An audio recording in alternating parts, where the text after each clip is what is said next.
Vizag Google data centre విషయంలో ప్రభుత్వ నిర్ణయాలే పలు అనుమానాలకు, వివాదాలకు తావిస్తున్నాయి. మొదటి నుంచి కూడా ఈ వ్యవహారం అలాగే సాగుతోంది. వైజాగ్‌లో డేటా సెంటర్ పెట్టేది గూగుల్ అని చెప్తారు.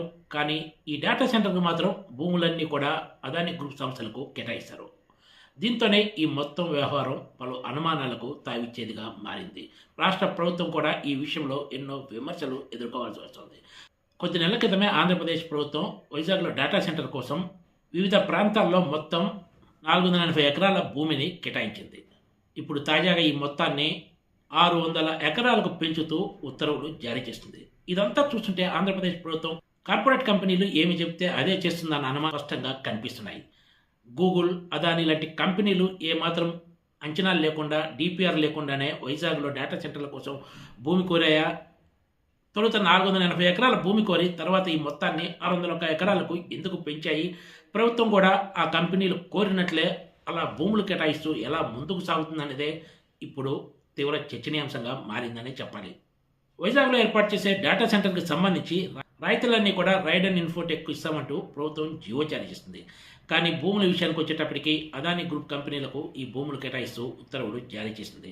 ఇప్పుడు తాజాగా గతంలో కేటాయించిన భూముల కంటే 121 ఎకరాల అదనపు భూమిని కేటాయించడం కూడా రాబోయే రోజుల్లో ఖచ్చితంగా వివాదాస్పదమయ్యే అవకాశం ఉంది.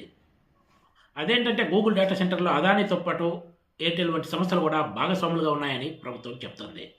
వైజాగ్ డేటా సెంటర్ కోసం భూమి కేటాయించి 4 నెలలు కూడా పూర్తి కాకముందే ఇందులో మార్పులు చేయడం, అదనంగా 121 ఎకరాల భూములు కేటాయించడం తీవ్ర చర్చనీయాంశంగా మారింది. ఇటీవల జరిగిన మంత్రివర్గ సమావేశంలో ఈ మేరకు నిర్ణయం తీసుకున్నారు. ఇప్పుడు దీనికి సంబంధించి ఉత్తర్వులు వెలువడ్డాయి. వైజాగ్‌లో పెద్ద ఎత్తున పారిశ్రామిక సంస్థలు కేటాయిస్తున్న భూములు వివాదాస్పదమవుతున్న వేళ ఇప్పుడు డేటా సెంటర్ కేటాయించిన భూములను మరింత పెంచడం కూడా ఖచ్చితంగా రాజకీయ రగడకు కారణమయ్యే అవకాశం లేకపోలేదు. అదనంగా జోడించిన 120 ఎకరాలు కలుపుకొని ప్రస్తుతం ఈ భూములను ఆంధ్రప్రదేశ్ ప్రభుత్వం అదానీ గ్రూప్ ఏర్పాటు చేసిన ఎస్పీవీలు Vizag hyper scale data centre park, Vizag mega data centre park limited, Vizag Rambilli data centre park లిమిటెడ్లకు కేటాయిస్తూ ఉత్తర్వుల్లో పేర్కొంది. ఈ నూతన జీవో ప్రకారం తర్లువాడలో 266 ఎకరాలు, అడవివరం మడసర్లోవలో 160 ఎకరాలు, రాంబిల్లిలో 174.8 ఎకరాలు కేటాయించారు. తొలుత కేటాయించిన ఈ ప్లేసులు మారలేదు కానీ అదనంగా 120 ఎకరాలు మాత్రం ఇందులో యాడ్ అయింది. అది కూడా ప్రధానంగా తర్లువాడ, మడసర్లోవ ప్రాంతాల్లోనే అదనపు భూమి కేటాయించారు. వైజాగ్‌లో గూగుల్ ఏర్పాటు చేస్తుందన్న డేటా సెంటర్ విషయంలో రాబోయే రోజుల్లో ఇంకెన్ని మార్పులు చోటు చేసుకుంటాయో వేచి చూడాల్సిందే. Please subscribe TGTV.